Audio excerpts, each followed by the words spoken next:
The technology scene has been on something of a nostalgia trip in recent months and years. Whether it's the new Nokia 3310 or SNES Classic Mini, it seems manufacturers know full well that we're keen to relive the happy memories of our childhood.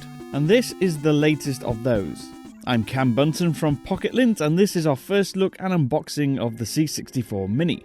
As you can see, there's not much subtlety about the C64 Mini's packaging. It's covered in colour, eye-catching graphics and bold claims. Still, once the outer sleeve is removed, you get a look at the much more attractive inner box. Inside, you have all you need to get started with the C64 Mini, with the all-important classic joystick, complete with its left and right firing buttons, L1 and R1 secondary buttons, and the row of 4 function buttons beneath the actual joystick.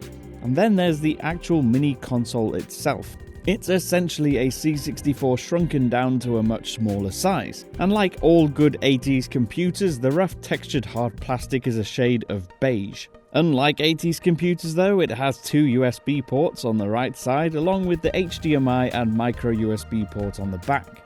Other accessories in the box include the USB to micro USB cable, which you need to power the C64 Mini. It's worth noting though, there's no power brick, so you'll need to buy one or just use the one from your smartphone.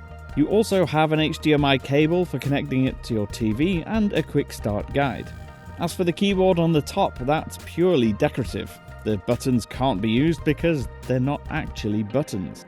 Once all the cables are plugged in and the C64 is in a more suitable environment, it's ready to go. Choose your language and dive straight into one of the 64 pre-installed titles. Whether you were into California games, Speedball, or using the basic programming language, it's all right there.